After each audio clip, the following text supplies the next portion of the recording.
Assalamualaikum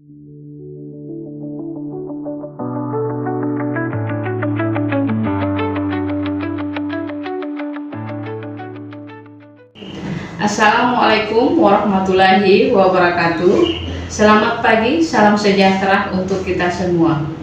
Perkenalkan, saya Cutri Arcalau SPDI MPD, dosen tetap program studi sastra Arab, Fakultas Ilmu Sosial pada Universitas Muhammadiyah Gorontalo. Saat ini saya dalam proses mengikuti sertifikasi dosen gelombang 1 tahun 2025. Saya akan melakukan penyusunan dokumen pernyataan diri dosen dalam unjuk kerja Tridharma Perguruan Tinggi. Pada kesempatan ini, saya akan memaparkan salah satu mata kuliah yang saya ampu, yakni mata kuliah Sosiolinguistik. Saya mengajar mata kuliah Sosiolinguistik pada semester ganjil tahun 2004-2025 dengan bobot 2 SKS. Mata kuliah Sosiolinguistik merupakan mata kuliah wajib dengan kode BSA 4302. Adapun deskripsi mata kuliah Sosiolinguistik, yaitu mata kuliah Sosiolinguistik membahas antara bahasa dan masyarakat. Mata kuliah ini mempelajari bagaimana bahasa digunakan dalam konteks sosial dan bagaimana faktor-faktor sosial mempengaruhi penggunaan bahasa. Sosiolinguistik juga mengkaji variasi bahasa, ragam bahasa, dan interaksi sosial yang terjadi dalam masyarakat. Sistem pembelajaran mahasiswa dapat melaksanakan perkuliahan secara tatap muka di dalam kelas dan secara daring. Metode pembelajaran perkuliahan Sosiolinguistik dilaksanakan dengan metode ceramah, yakni metode pembelajaran dengan cara menyampaikan materi secara lisan oleh dosen kepada mahasiswa. Yang kedua, active learning adalah pendekatan pembelajaran yang mendorong mahasiswa untuk terlibat secara aktif dalam proses belajar, bukan hanya sebagai penerima informasi pasif. Yang ketiga, presentasi dan diskusi. Kegiatan ini menyampaikan informasi, ide, atau gagasan kepada sekelompok orang dengan tujuan tertentu, dan pertukaran pikiran, gagasan, dan pendapat antara dua orang atau lebih. Capaian pembelajaran adalah kemampuan yang dijabarkan secara spesifik dari CPL yang dibebankan pada mata kuliah dan bersifat spesifik terhadap bahan kajian atau materi pembelajaran mata kuliah, khususnya pada mata kuliah Sosiolinguistik, yakni CPL 1 mampu menjelaskan alih kode campur kode, CPL 2 mampu menganalisis alih kode campur kode. Capaian pembelajaran mata kuliah adalah kemampuan yang dijabarkan secara spesifik dari CPMK yang merupakan kemampuan akhir yang direncanakan pada tahap pembelajaran. Media pembelajaran, ini dengan menggunakan PowerPoint RPS.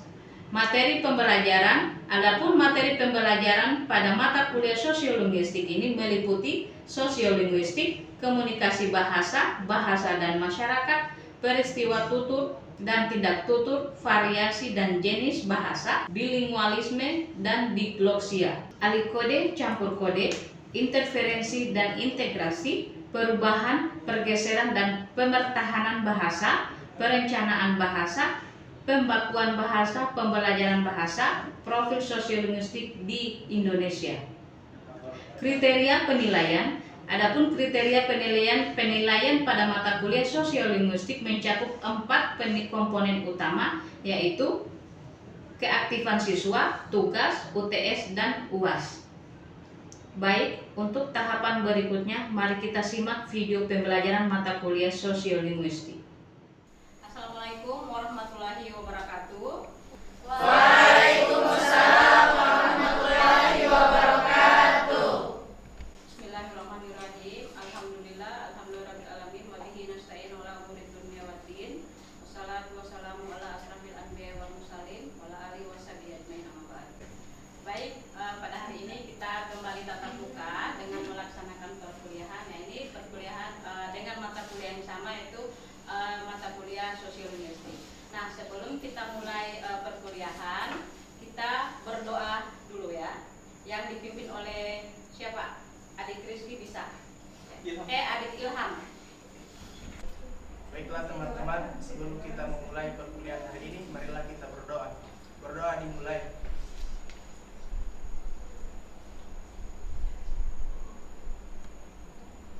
Berdoa selesai. Oke, baik. Kita lanjut ke materi. Nah, ini dengan materi tentang alih kode dan campur kode. Nah, tapi sebelum kita masuk ke materi ini, Ibu akan mereview kembali materi yang sebelumnya. Ada yang masih ingat materi kemarin? Siapa? Ada yang masih ingat? Angkat tangan tinggi-tinggi. Saya, Bu. Jadi materi kemarin Ibu sempat membahas tentang diglosia. Jadi diglosia itu adalah keadaan di mana satu kelompok masyarakat menggunakan dua bentuk bahasa yang berbeda untuk keperluan yang berbeda-beda. Untuk bentuk bahasa yang pertama digunakan pada situasi formal, sedangkan bentuk bahasa kedua digunakan pada percakapan sehari-hari. Mungkin cuma itu. Oke, baik, terima kasih. Ada lagi yang masih ingat? Saya, Bu. Ya, jadi materi kemarin ini berkenaan dengan bilingualisme atau kedubahasaan yang mempelajari tentang seseorang itu bisa menggunakan dua bahasa sekaligus dalam berinteraksi sehari-hari secara bergantian. Terima kasih. Oke, baik, terima kasih. Ya, sekarang kita lanjut pada materi. Nah, ini alih kode dan campur kode. Nah, sekali lagi ya, Ibu tanyakan. Ada yang tahu apa itu alih kode campur kode? Belum. Oke, belum ada yang tahu. Oke, baik. Kali ini kita masuk pada materi. Nah, ini alih kode dan campur kode. Nah, sebelum kita masuk alih kode campur kode, Ibu akan lebih mendekatkan lagi kepada sosiolinguistik. Apa sih sosiolinguistik? Ada yang tahu? Apa itu sosiolinguistik? Jadi sosiolinguistik itu adalah ilmu yang mempelajari tentang bahasa dalam masyarakat. Oke. Jadi sosiolinguistik itu adalah kajian bahasa yang melibatkan masyarakat sebagai pengguna bahasa dan dikaitkan dengan faktor-faktor sosial dan masyarakat. Ada lagi yang mengatakan bahwa sosiolinguistik yaitu bidang ilmu antar disiplin yang mempelajari bahasa dalam masyarakat. Nah, jadi dalam satu masyarakat itu biasa kita mempelajari ada bahasa ibu dan bahasa kita, bahasa Indonesia. Nah, bahasa ibu ini biasa digunakan dalam sehari-hari dan bisa juga menggunakan dengan bahasa Indonesia. Berarti ada campur ya, campur antara bahasa, misalnya bahasa daerah dan bahasa Indonesia kita. Contohnya seperti apa ya? Ada yang tahu?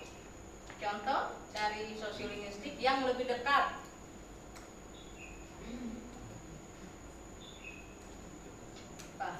Ada gaya bahasa. Oke, ada gaya bahasa. Ini ada contoh yang paling sederhana adalah gaya bahasa campur-campur. Bagaimana gaya bahasa campur-campur? Bahasa campur-campur. Ada bahasa Indonesia, ada bahasa daerah. Misalnya kita dalam forum atau dalam kelas, ada yang bercakap-cakap, ada yang satu daerah bisa bercakap-cakap pakai bahasa daerahnya. Jadi ada campuran antara bahasa Indonesia dan bahasa daerah. Ini ada contohnya. Tapi ini dalam bahasa Indonesia dan bahasa Inggris ada. Tahu nggak sih, semalam tuh gue nonton serial dia campur lagi dengan bahasa Inggris. Aktornya tuh yang handsome banget, berarti pakai bahasa Inggris.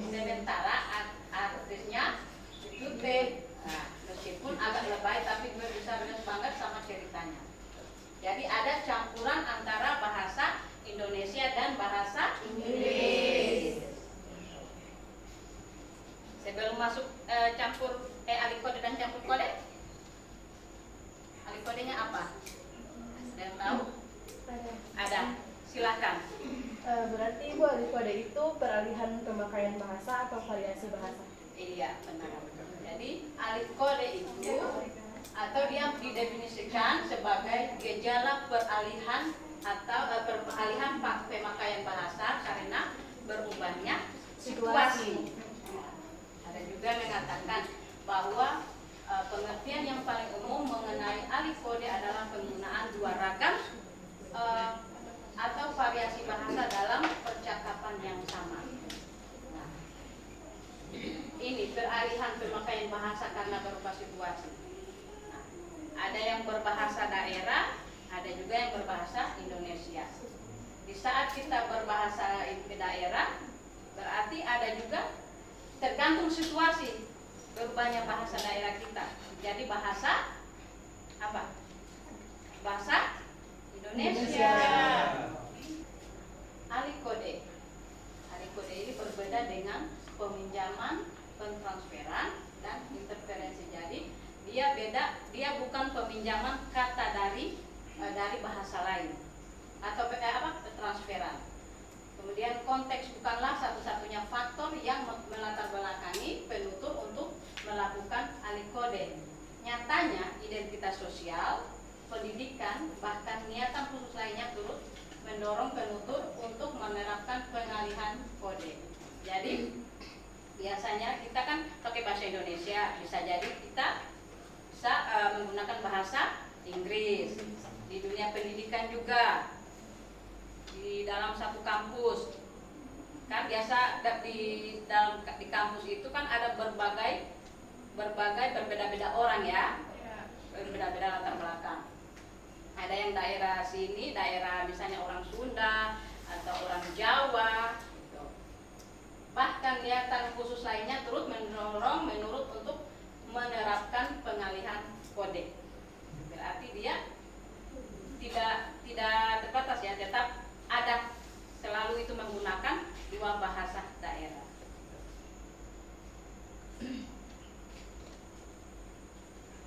Latar belakang terjadi alikode. Apa sih yang melatar belakangi terjadinya alikode?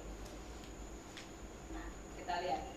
Alikode terjadi ketika ada peralihan pemakaian suatu bahasa ke bahasa yang lain atau dari satu variasi bahasa yang lain. Dari satu bahasa pindah ke bahasa yang lain. Atau ada yang bisa, ada yang tahu bahasa Gorontalo, ada yang tahu bahasa Jawa, ada yang tahu bahasa apa lagi? Bahasa Sunda misalnya gitu. Bercakap-cakap menggunakan tiga bahasa. Jadi perpindahan. Kemudian memperjelas bahwa peristiwa peralihan dari satu kode ke kode yang lain disebut alikode. Berarti dari bahasa daerah ke bahasa Indonesia itu dinamakan alikode. Peralihan bahasa. Peralihan kode tersebut digolongkan ke dalam alikode ekstern dan intern. Alikode ekstern terjadi apabila peralihan kedua kodenya adalah antara bahasa asli dengan bahasa asing, dari bahasa Indonesia ke bahasa Inggris. Sebaliknya, alikode intern terjadi antara bahasa daerah dalam satu bahasa nasional atau antar dialek dari suatu bahasa daerah. Dialek Gorontalo beda dengan dialek Jawa. Misalnya sedang ada ini orang Jawa, sini ada orang Gorontalo, pakai dialek bahasa Jawa, pakai dialek bahasa Gorontalo. Gitu. Tapi ketika yang Gorontalo ketemu dengan Jawa, yang tinggal di satu tempat misalnya di Gorontalo, berarti dia bisa yang orang Jawa bisa dia dialeknya bahasa Gorontalo. Kalau bisa. Sebaliknya begitu.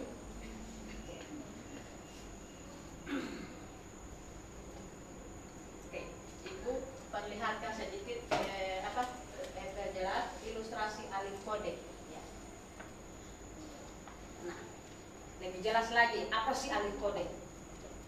Ini ada ilustrasi. Nanang dan Ujang keduanya berasal dari Priangan. 15 menit sebelum kuliah dimulai sudah hadir di ruang kuliah.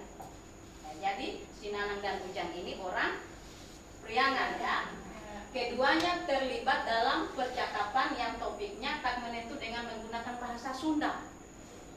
Jadi mereka bercakap-cakap pakai bahasa Sunda ya. Setelah di ruang kelas berbicara dengan menggunakan bahasa Sunda. Yaitu bahasa Sunda, bahasa ibu keduanya ya. Pada mulanya Nanang dan Ujang yang berbahasa ibu sama bercakap-cakap dalam bahasa Sunda, kecuali sesekali kalau topik pembicaraannya mengenai bahan pelajaran. Nah, jadi di saat mereka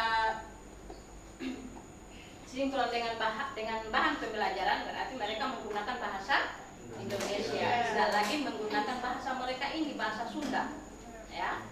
Nah, mereka menggunakan bahasa Indonesia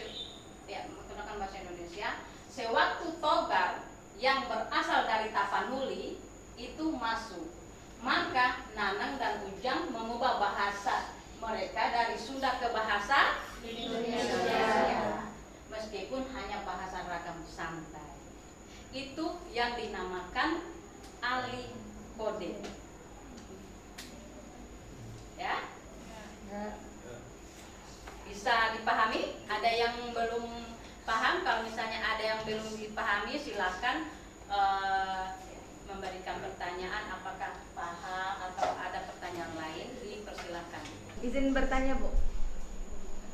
Bisa dijelaskan kembali tentang alih kode khususnya di lingkungan kampus? Baik, terima kasih. Saya akan menjelaskan kembali apa itu alih kode ya. Alih kode peralihan pemakaian bahasa karena berubahnya situasi.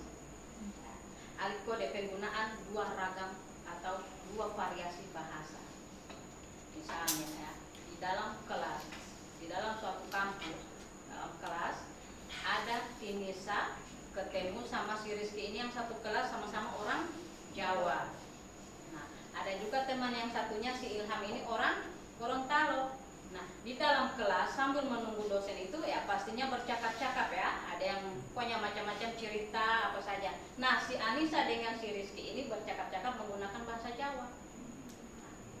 Ketika dalam percakapan itu si Ilham orang Gorontalo masuk menanyakan materi perkuliahan hari ini.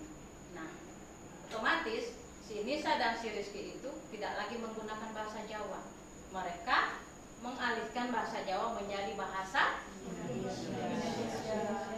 Itu yang dinamakan alih kode. Bisa dipahami? Bisa dimengerti?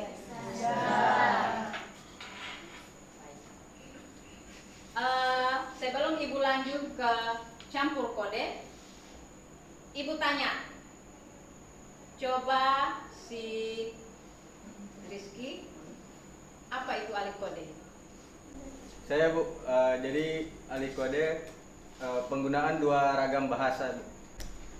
Oke, baik, kita lanjut pada campur kode. Nah, campur kode berbeda dengan alih kode. Ya. Campur kode dilakukan tanpa intensi khusus. Campur kode terjadi ketika dua penutur menggunakan dua bahasa yang berbeda dalam satu ujaran.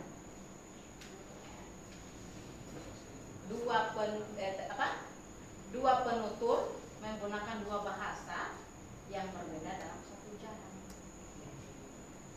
Misalnya ada bercerita tentang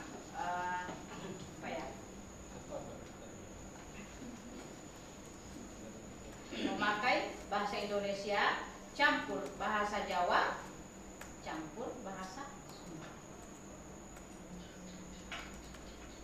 Atau ada biasa dengar orang India menggunakan bahasa India, ada campuran dengan Inggris.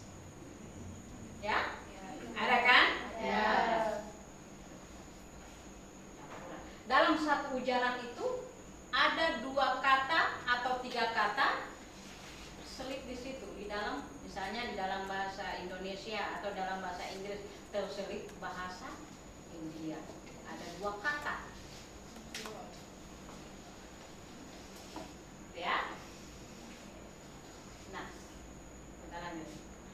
Kesamaan yang ada antara alif kode dan campur kode adalah digunakan 2 bahasa atau lebih atau 2 variasi dari sebuah bahasa dalam masyarakat tutur. Banyak ragam pendapat mengenai beda keduanya. Namun yang jelas, kalau dalam alif kode setiap ragam bahasa atau ragam bahasa yang digunakan itu masih memiliki fungsi otonomi masing-masing, dilakukan dengan sadar dan sengaja dengan sebab-sebab tertentu seperti yang sudah dibicarakan sebelumnya ya. Beda dengan alif kode, campur kode sama alif kode. Kalau alif kode ini ya, saya kan memang sengaja ya, dengan sengaja dengan sebab-sebab tertentu dalam situasi apapun ya. Situasi. Nah, campur kode digunakan 2 bahasa atau lebih.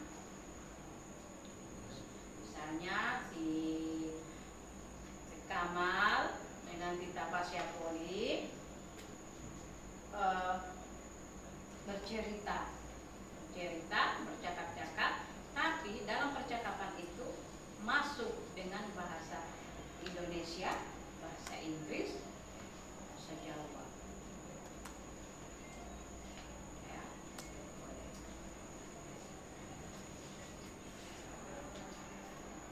Kenapa terjadi campur kode? Kenapa terjadi campur kode? Ini terjadinya campur kode. Ini ada 5 terjadinya campur kode. Yang pertama, pembicara atau penutur, pendengar atau lawan tutur. Berarti pembicara atau penutur dengan pendengar atau lawan tutur, sama-sama orang yang satu daerah misalnya. Perubahan situasi karena kehadiran orang ketiga, berarti dari kedua itu masuk satu orang merubah bahasanya, ya. Jadi bahasa yang satu yaitu bahasa Indonesia. Perubahan dari formal ke informal atau sebaliknya, dan perubahan topik pembicaraan. Berarti tidak lagi membicarakan apa yang dibicarakan oleh yang 2 orang ini, karena sudah masuk satu orang, berubah jadi pembicaraannya, tidak lagi ya. Berarti itu jadi rahasia antara mereka berdua. Jadi kita ini berbicara dengan menggunakan 2 bahasa itu, yaitu biasanya ada teman-teman ya, kalau berbicara menggunakan 2 bahasa tanpa harus diketahui yang teman yang lain ya. Situasinya berbeda ya.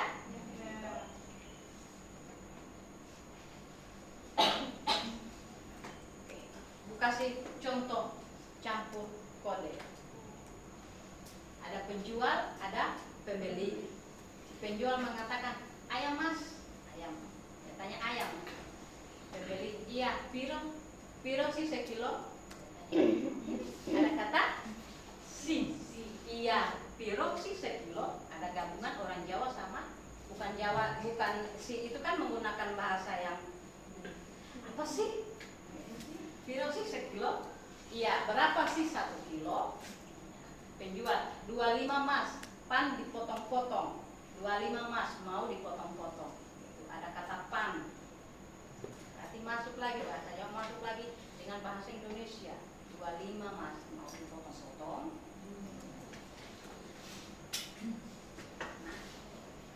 Peristiwa tutur di atas adalah contoh terjadinya campur kode di sebuah lapak penjual ayam, ya, penjual ayam potong yang melibatkan penjual bersuku Sunda dan pembeli bersuku Jawa.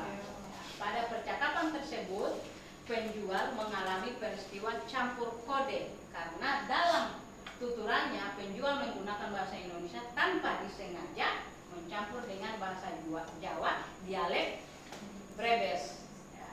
25 Mas, pan dipotong-potong. Campur kode tersebut berupa penyisipan kata pan yang berarti akan atau mau dalam padanan bahasa Indonesia. Itu campur kode. Itulah penjelasan tentang alih kode dan campur kode. Ada yang belum dipahami tentang campur kode? Silakan dipertanyakan. Saya Bu, apakah ada hubungannya antara kata serapan dengan campur kode? Terima kasih. Oke, terima kasih atas pertanyaannya. Nah, ini apakah ada hubungan ya antara kata serapan dengan campur kode? Ya.